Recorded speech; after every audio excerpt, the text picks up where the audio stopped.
ஒரு புது business alliance ஏற்பட்டிருக்கு. ஷா அதுக்கு தான் வந்திருக்காரு. கடல் வழியா நடக்கிற நம்ம ஆபரேஷன் முழுக்க இனி அந்த பார்ட்டி தான் நடத்துவாங்க. சீ போர்ட்டுக்கு நாம அவங்களுக்கு சரக்கு அனுப்பி வச்சா போதும். யார் அந்த பார்ட்டி? அது உங்களுக்கு தேவையில்லை. டிக்ரூஸ் அவங்களை இங்க அனுப்பி இருக்கா. அந்த குரூப்ல 4 பேர் இருக்காங்க. அவரோட வார்த்தை கேட்டு உங்களை இங்க அழைச்சிட்டு வந்து உபசரிச்ச ஏன் மேலதான் தப்பு. என்னடி பெரிய பத்தினியாடி நீ? என்ன தொட்டா கொன்னுடுவேன். கீழே போடுறி, கீழே போடுறி. என்னடி மறைக்கிற? உன்னை தொட்டா கொண்டு கவனிச்சுக்கிறேன்.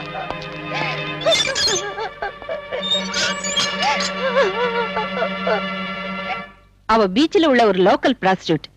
கையிலையும் கழுத்துலயும் நிறைய நகைங்க போட்டிருக்கா. டைமண்ட் நெக்லஸ் கூட அதுல இருக்கு. எனக்கு சந்தேகமா இருக்கு. அவளை விசாரிச்சியா? நான் கேட்ட பதிலே சொல்ல மாட்டேங்கிறா. She is hard and adamant. நீங்க கேட்ட ஒருவேளை வேற யாராவது அவளோட இருக்காங்களா? ஆமா சார், அந்த பொண்ணு ரங்கநாயகி இருக்கா. அவளை வேற இடத்துக்கு மாத்து. அந்த பொண்ணை நான் விசாரணை பண்றேன்.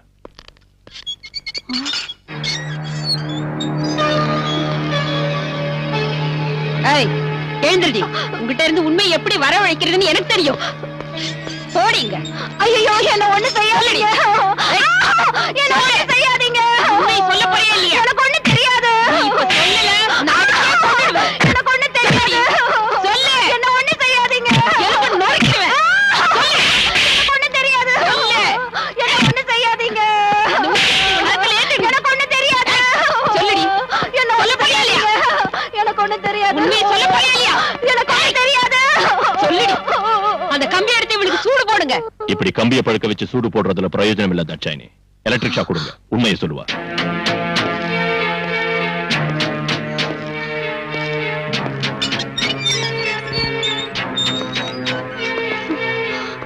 உண்மையை சொன்ன உன்னை ஒண்ணும் செய்ய மாட்டேன்.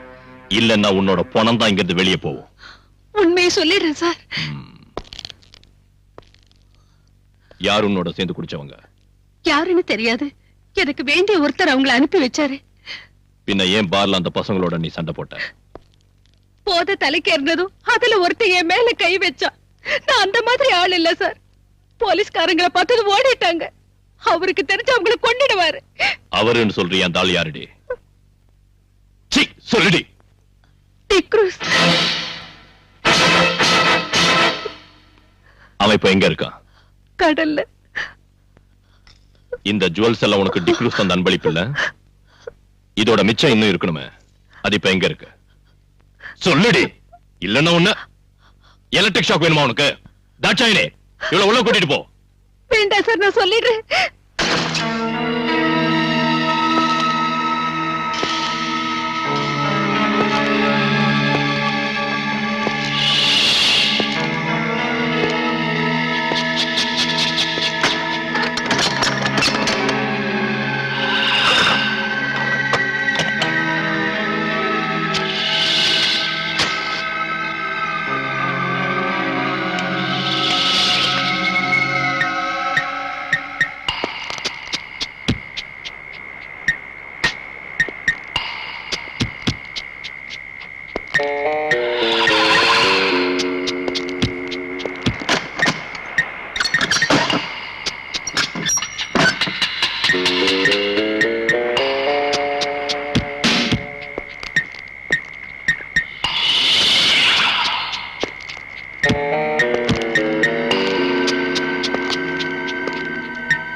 எஸ்ஐ தாட்சான்னு சொல்லிதான் தெரியும். நாங்க எல்லாரும் இருந்தோம், நீங்க மட்டும் தனியா. ஏதாவது நடந்திருந்தா? பரிவாரத்தோட புறப்பட்டு வந்தா இவன் தப்பிச்சிருப்பான். பிடிச்சிருக்க முடியாது. உன் பாச்சா அந்த வாசகத்தை ஒண்ணும் பலிக்காதடா.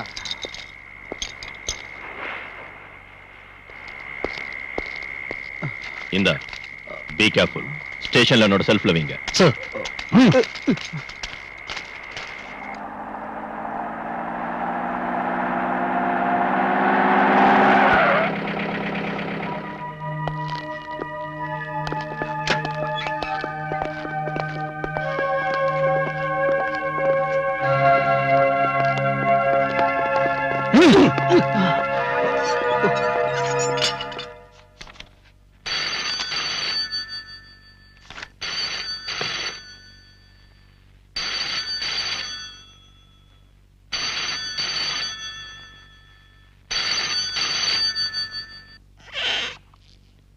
நீங்க இங்கே இருங்க.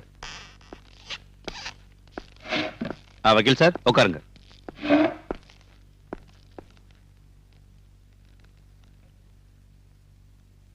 என்ன விஷயம்? என் பேரு சகாதேவன். பார் ஓனர் சகாதேவனை தெரியாதவங்க இந்த ஊர்ல யாரு இருக்காங்க? நீங்க அந்த டிக்ரூஸ் அடிச்சு உதச்சிங்க கொண்டு வந்திருக்கீங்கன்னு கேள்விப்பட்டு அவனை ஜாமீன்ல எடுக்க தான் நான் வந்திருக்கேன். முடியாது. இல்லன்னா அவனை அடிச்சு கொல்லுவீங்க. உங்க சுபாவம் அதானே? சார், நீ தேவையில்லாத ஒரு பிரச்சனையை உருவாக்காத. பாலு, நான் சொல்றத. சார், நீங்க எதுக்கு எடுத்தாலும் என்ன இப்படி கண்ட்ரோல் பண்றது சரியில்லை. நீங்க என்ன சொல்றீங்க? மிஸ்டர் சகாதேவன், நீங்க இங்க உள்ள சில மந்திரிங்க உட்பட பல பேரை விலைக்கு வாங்கியிருக்கீங்கன்னு எனக்கு தெரியும். நாளைக்கு தேர்தல் வரப்ப போட்டியிடவும் கிடைச்ச இடத்தை தக்க வச்சுக்கவும் அவங்களுக்கு உங்களாட்டம் உள்ள மது வியாபாரிகளோட பணம் தேவைப்படும். அதனால உங்க முன்னால அவங்க வாலாட்டிக்கிட்டு நிப்பாங்க.